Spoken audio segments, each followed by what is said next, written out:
Hello, everyone. I was just saying that this is my first children's rep picks because the children's line is fairly new to Norton. So here we go. Bear with me, please. The first one I'll talk about is from beloved author David Shannon, Mr. Noggin Body and the Childish Child. This is actually the second book in the Mr. Noggin Body series. Mr. Noggin Body is this sort of head-like presence who in his last book learned that even though you have a hammer, that's not the fix for everything. And in this one, he learns that babysitting is not the easiest job in the world. He has this, he's looking out for this young, also noggin-shaped friend who has unbelievably terrible manners and not a lot of self-control and knows how to work Mr. Noggin Body to get what he wants out of him. As in this case, he got a chocolate soda before doing his homework.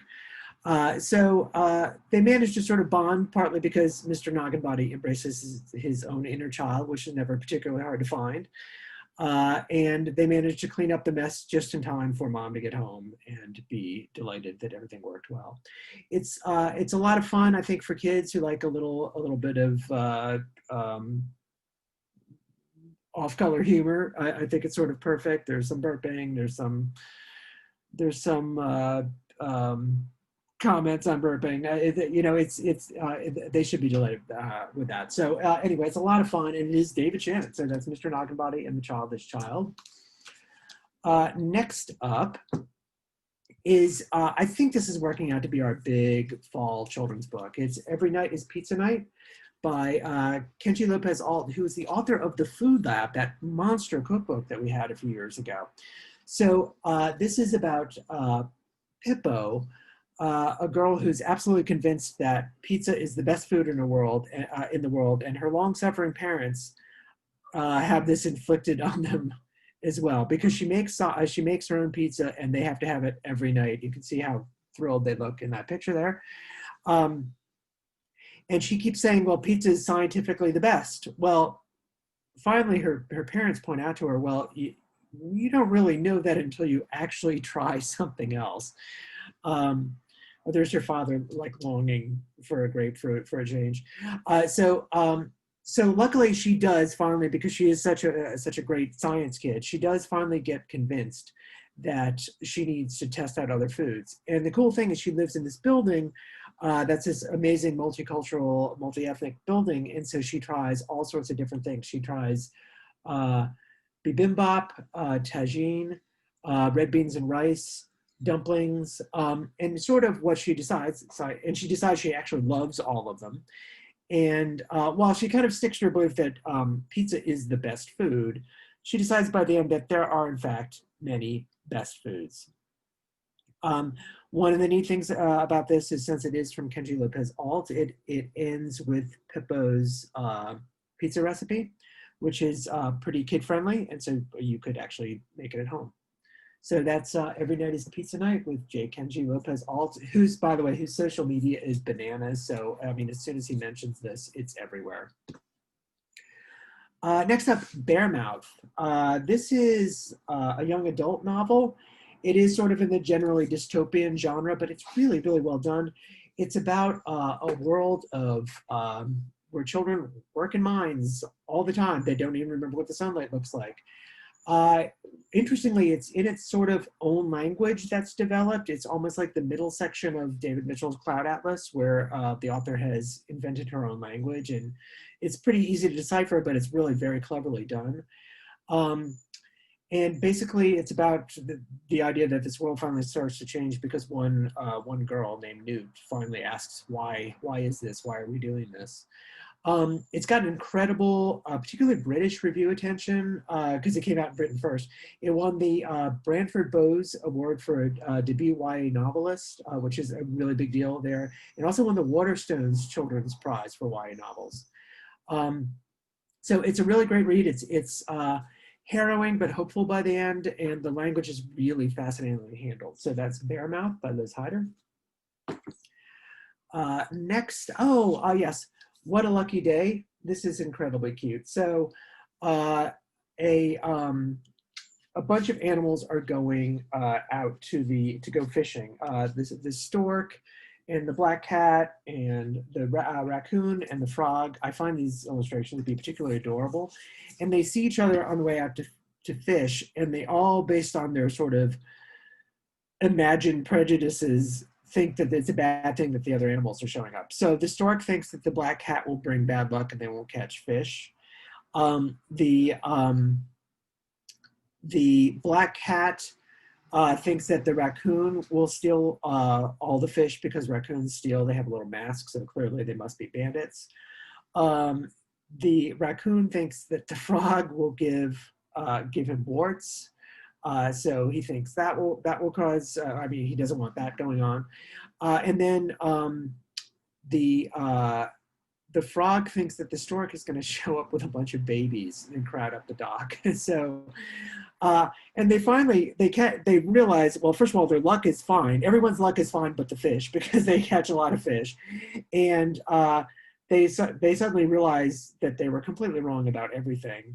And it sort of ends, particularly with the stork being especially mystified on why he was expected to bring babies. So it's a very cute story with extremely cute illustrations. So that's What a Lucky Day by Jashar Awan. And then next up, oh, this is a big get for us. So I'm onto the winter list here. This is Peter Cease. And this is a beautifully illustrated, an amazing story about this British man named Nicky, who saved hundreds of children in Prague from the Holocaust. He managed to get them on a train and get them to eventually to England, thereby saving their lives. And there's this incredible, I put it in my Edelweiss markup, there's this incredible clip where he did a sort of This Is Your Life program in England many decades later, where first of all, he found out that Vera, one of the girls he saved, was sitting next to him. But then at the end, the host asked everyone in the audience whether anyone else was saved by Nicky and to please stand up. The entire audience stands up because it was filled with people that he had saved this way. And of course, this is Peter Cease, so it's this incredibly imaginative take on this really powerful, really beautiful story. So that's Nicky and Vera by Peter Cease. And that is coming in January. Oh, and then The Hat Makers is I would say this is the big narrative children's title on the list. It's middle readers. Tamsin Merchant was originally in the Queen of Dragons role in the pilot for Game of Thrones, but sadly she was recast for the actual first episode. But she's a well-known actress, and everyone is delighted by this book. We actually won it at a really big auction. And it's set in an alternate 19th century England where magic is imbued in 5 different objects, and there are families that make these objects. And the objects are hats, boots, gloves, watches. I'm missing one, sorry, but yes, so those are the big ones. And the families are all guilds that make these objects. They're magical. And it starts out with 11-year-old Cordelia Hatmaker. Her father disappears, and it turns out to be part of a very sinister conspiracy to plunge England into war with France by messing with the magic of the guilds. So she's a great adventuress, and she plunges into solving this problem, and it's a terrific, thrilling, delightful, magical read. So that's The Hatmakers by Tamsin Merchant. Next up, Bear Against Time. So I find this very cute. This bear is adopted by a family and gets along famously and goes to school with the kids and everything, but one problem, he has never learned how to tell time. It's not something bears usually do. But it starts becoming a problem, not just for lateness, but there are a lot of misunderstandings. He gets in trouble at school because he's never prepared for his studies because he's always late. There's a mistaken identity case where he's almost arrested because he's accused of stealing food because he's running late. So it's decided he has to learn to tell time. And so the way the family does it is to get a pizza with 12 slices and to work them through it that way. It's actually a great way for kids to, in fact, learn to tell time themselves, as well as a really fun story with a very cute bear. So that's Bear Against Time. And then The Old Boat. So this is another really great sequel, and it's going to be only the two. The first one was hope you saw it and did well with it because it sold quite well. It was The Old Truck by Jarrett and Jerome Pumphrey. They're these brothers who do these sort of collage-like illustrations that are so beautiful. And they're both, one is about a truck that goes across several generations of a family. This is about a boat that goes across several generations. In both cases, they sort of get repurposed over time. I think those illustrations are adorable. They're very great with events, including virtual ones. They do sort of demonstrations about how they do their illustrations, which are very, very cool. They're kind of social media darlings. And they're from Austin, Texas. They're really, really great. The stories tend to be racially inclusive as well, which is a very nice message indeed. So it's just a fun book with really delightful illustrations. And they're moving on from the transportation theme after that. So this is your chance. So that's The Old Boat by Jarrett Pumphrey and Jerome Pumphrey. And then finally, From a Whisper to a Rallying Cry. So this is basically young adult nonfiction. And it's about, I don't know how well this case is known now. It's about a young man named Vincent Chin. He was murdered in 1982. He was murdered by two auto workers. This was at the height of the first introduction of Japanese-built cars into America. He was mistaken for Japanese and attacked and beaten to death. And even more upsettingly,